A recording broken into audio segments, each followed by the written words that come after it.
આત્મીય ભાઈઓ બહેનો, આજે આપણે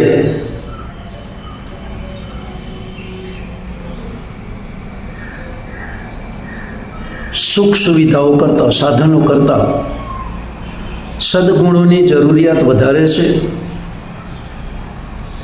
અને એ સદગુણો દ્વારા મનુષ્ય પોતાના જીવનમાં સરળતાથી સફળતા પ્રાપ્ત કરી શકે છે। આવો એ વિશે જાણીએ। એ પૂર્વ ગાયત્રી મંત્ર એક સાથે એક સ્વરમાં। ઓમ ભૂર્ભુવઃ સ્વઃ તત્સવિતુર્વરેણ્યં ભર્ગો દેવસ્ય ધીમહિ ધિયો યો નઃ પ્રચોદયાત।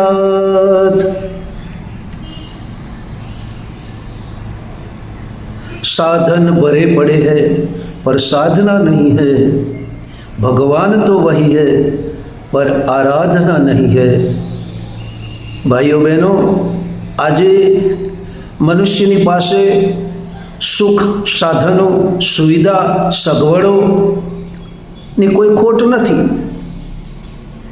મનુષ્યની પાસે બધું જ હોવા છતાં મનુષ્ય પોતે કંઈક ને કંઈક અભાવ, અશક્તિ અને અજ્ઞાનમાં જીવી રહ્યો છે। એનું જીવન ભાગદોડમાં, વધુ ધન કમાવામાં, પોતાના પરિવાર પૂરતું સ્વાર્થ વૃત્તિમાં, લોભ વૃત્તિ, લાલચ અને પોતાની જરૂરિયાતોને પૂરી કરવા માટે એ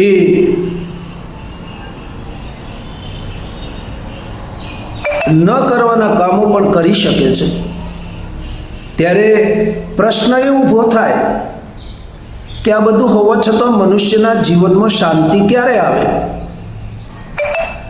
તો એના માટે યુગ ઋષિ, વેદમૂર્તિ, તપોનિષ્ઠ પરમ પૂજ્ય ગુરુદેવ કે જેમણે પોતે 3200થી વધારે પુસ્તકો લખ્યા છે અને સમાજને એક એવી સશક્ત વિચારધારા આપી અને મનુષ્યના ચિંતનને, મનુષ્યના વ્યવહારને, મનુષ્યના ગુણ, કર્મ, સ્વભાવને બદલી અને તેની અંદર સુખ, શાંતિ, સંતોષ, આનંદનો અને ઉલ્લાસ જેવી અનંત શક્તિઓ પેદા થાય અને એ સુખ શાંતિ ભર્યું જીવન જીવી શકે, એના માટે પરમ પૂજ્ય ગુરુદેવે પોતે લખેલ મનસ્થિતિ બદલશો તો પરિસ્થિતિ બદલાશે। આ ચોપડીની અંદર 68મા પાન પર એમણે કહ્યું કે સાધનો કરતાં સદગુણોની જરૂરિયાત વધુ છે। કહેવામાં આવ્યું છે કે સદગુણો સંવર્ધનની વાત છે, એનું પરિણામ સુખદ આવે છે। એ સાથે પણ એમ કહેવામાં આવ્યું કે પારો પચતો નથી, તે શરીરના એક એક અંગમાંથી ફૂટી નીકળે છે। આ જ રીતે બિનજરૂરી અને વગર મહેનતની કમાણી અનર્થ જ પેદા કરે છે। નિષ્ઠુરતા અને વિલાસિતામાં ઉડાવી દેવામાં આવેલું ધન દરેક રીતે અનર્થ પેદા કરે છે। આના પરિણામો ખરાબ જ હશે।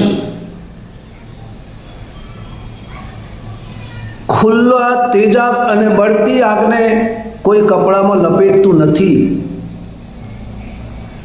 એ જ રીતે ઉત્પાદનમાં રોકેલી મૂડી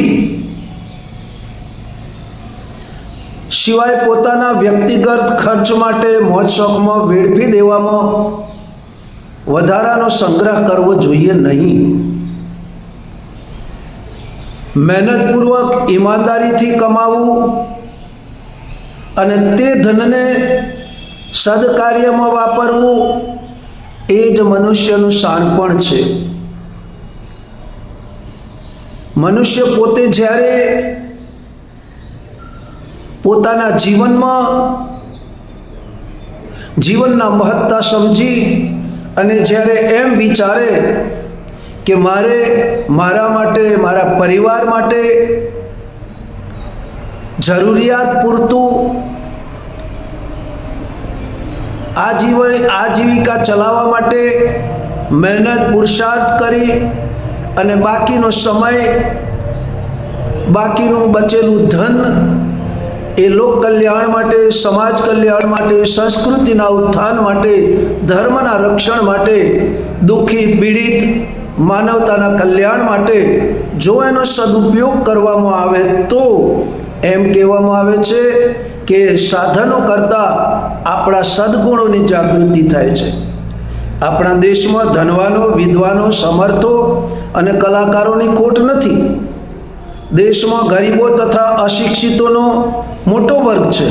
છતાં જો પ્રતિભાવાન લોકો પોતાના સાધનો અને સંપત્તિનો સદુપયોગ કરે તો સર્વમુખી પ્રગતિ થાય છે. માત્ર ઉત્થાન, ઉત્કર્ષ તથા અભ્યુદયનું વાતાવરણ બની શકે તેમ છે. મહાપુરુષોના મૂલ્યાંકન માટે બે આધારો છે. એક સમર્થતા માટે કરેલો કઠોર પરિશ્રમ અને બીજો એકત્ર કરેલ સંપત્તિને પ્રગતિશીલ માર્ગે વધારવા માટે કરેલો ઉદારતાપૂર્વકનો પ્રયત્ન. આ બંને કામ કરનાર કોઈ પણ વ્યક્તિ મહામાનવોની હરોળમાં આવી જાય છે. આવા લોકોનું પ્રમાણ જ જે ક્ષેત્રમાં વધુ હશે ત્યાં સ્નેહ, સમર્થતા અને પ્રગતિની ખોટ ક્યારેય નહીં પડે.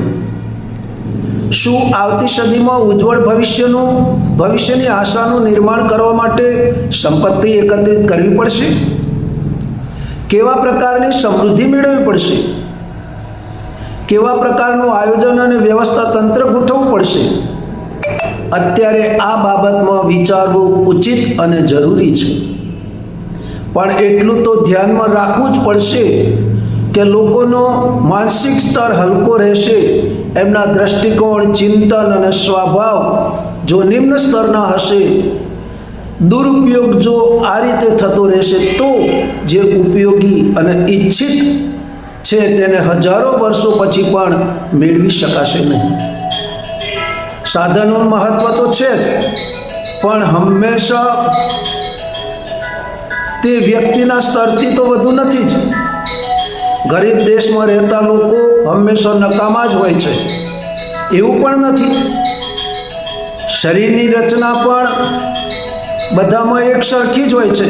કેટલાક શિક્ષિત અને સમર્થ હોય છે, છતાં પણ પછાતપણું તેમનો પીછો છોડતું નથી. અભાવ, દુઃખ, વિદ્રોહ તથા સંકટોનું વાતાવરણ ક્યાંય ને ક્યાંય આવી જાય છે. એટલા માટે કહેવામાં આવ્યું કે સદગુણોને અપનાવો,